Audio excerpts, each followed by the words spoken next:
ሻሎም ሻሎም ሻሎም ቤተሰብ እግዚአብሔር አምላክ ሰላም ጸጋ ምሕረት ናይ ክርስቶስ ምስኩልኩም አናኹም ሰላሐዲን ካብ ንክርስቶስ ዝገልጽ ትውልዲ ዓለም ለኻው ቤተ ክርስቲያን ስቶክሆልም ስዊድን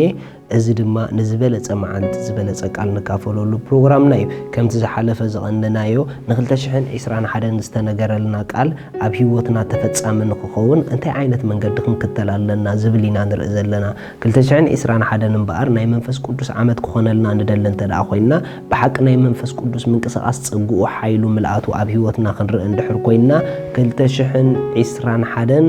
ብቋንቋታት ንጸልን ንቀነን ዝብል ክንርኢና 2021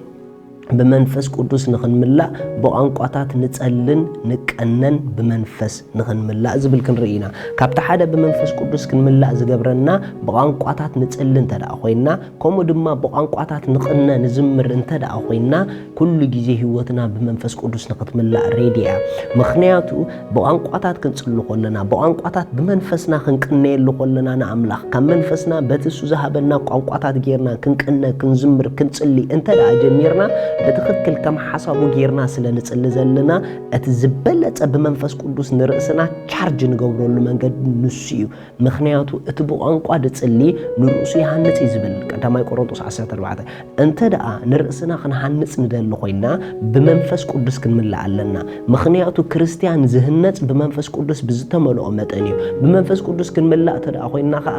በቋንቋታት ክንጽልን ክንቅነን ክንዝምርን ይግበአና መጽሐፍ ቅዱስ ኤፌሶን ታሁሉ ጊዜ ነምባ ጥቅሰም ዝብል እንባር ስቅንያ ጥቁፍ እሞ ጊዜ ዓዲኩም ከም ለባማ ትበር ከም ዓያሹ ዘይኮነ ከመይ ብጥንቃቐ ከም ብትመላለሱ ተመልከቱ ምእንቲ ዘእት ፍቃድ ጎይታ እንታይ ምዃኑ አስተውዕሉ እምበር ዓያሹ አይትኹኑ ዝርገት ኣለዎሞ ብወይኒ አይትስከሩ ገና ከብመዝሙር بمسغانا بمنفساوي قنين ريخم بمنفساوي قنين إلو بلبخم نغويتا أنا تقنيكم بلو أنا تقنيكم أنا درسكم له نحدكم أنا تزاركم المنفس يملاكم كابت حد بمنفس كن ملا زجبرنا كم لبامات بمنفس قدوس نخنقنا ويدما بمنفس نخنقنا بمنفس نخنصلي غيزين عدك سبات انت داخوينايو كابت منفس قدوس ذهبنا دمصي ام منفسنا زولو اسو دما بقانقاتات مصلاي بو غيرنا خنزمر بو غيرنا خنقنا بو غيرنا دما ابزيحنا كنصلي انت دا جميرنا هيوتنا بناي منفس قدوس ملعت كتعلق الله كجمريا مخنياتو بمنفس قدوس زتوهبنا ቋንቋ አመንፈስና አለና እዚ በመንፈስ ቅዱስ ዝተዋሃበና ቋንቋ ንሱ ትክክል ከም ሐሳብ አምላክ ዝኾነ ቋንቋ እዩ እዚ ድማ እቲ በቋንቋታት ምጽላይ ንብሎ እዩ ስለዚ በቋንቋታት ከምቲ በትግርኛ ንጽሊ በቋንቋታት ከዓ ክንጽሊ ይግበአና እዩ ከምቲ በትግርኛ ንዝምር በቋንቋታት ከዓ ክንዝምር ይግበአና እዩ እምበሽ ካብ በትግርኛ ምዝማርን ምጽላይ ንላዕሊ በቋንቋታት ንዝምሮ ንቀነየን ይበልጽ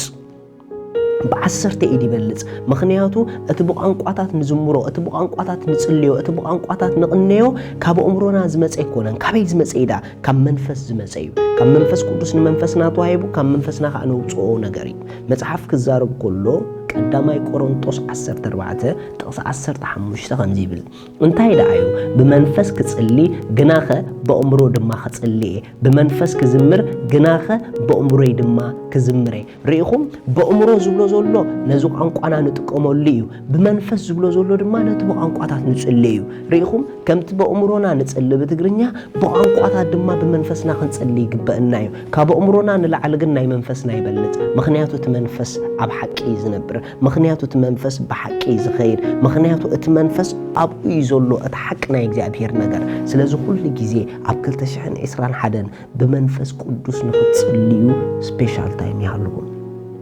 በመንፈስ ቅዱስ ንኽንጽሊ ጊዜ ንዓድግ እንተ ዳ በመንፈስ ቅዱስ ንኽንጽሊ ፉሊ ጊዜ ዘይብልና ተዳ ኮይኑ ብዙሕ ነገር ሚስክን ገበሪና ምክንያቱ በትግርኛ እንዳጸለና ዘይኑ በጽሖም ነገራት አሉ በቋንቋታት ምጽላይ ዘድልዮም ብዙሕ ነገራት አሉ ስለዚህ ካብ በትግርኛ ተኾዶ ንላዕሊ ብዙሕ ዕጽፍ በቋንቋታት ብምጽላይ ክትኮዶ ስለትኽእል ሓወይ ሓፍተይ ኩልና ኣብዚሕና ኣብዛ ዓመት እዚ በቋንቋታት ንጸሊ በቋንቋታት ንዘምር ምክንያቱ በቋንቋታት ክንጽሉ ኮለና በመንፈስና ኢና ንጽሊ በመንፈስና ንጽሊ ሁሉ ድማ ትክክልን حقن يو مخنياتو تحقي أوشتي خاتدلي أسلز بالمصحف قدوس كم منفسنا زوج زبالة حقيو اتمنفسنا بمنفس قدوس تحت مسلز هنا መጽሐፍ ቅዱስ ክዛረብ ከሎ ኣብ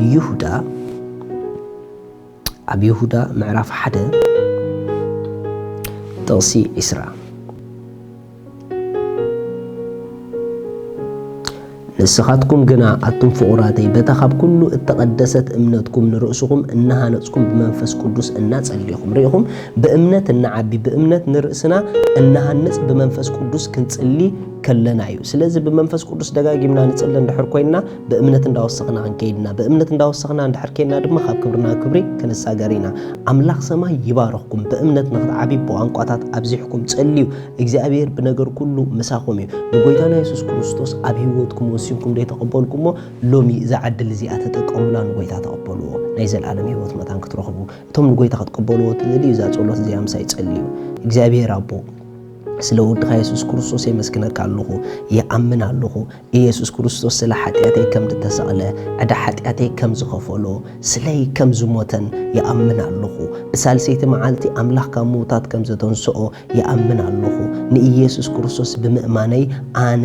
ውሉድ ኣምላኽ ሓድሽ ፍጥረት ኮይነ ኣለኹ ኣሜን ኳሓጎሰኩም ዝኣድጸለኹም በዚ ብታሕቲ ዘሎ ኮንታክት ግቡርና ሰትለይኩም ሓጋዝ ድማ ክንበኩም ኢና ሻሎም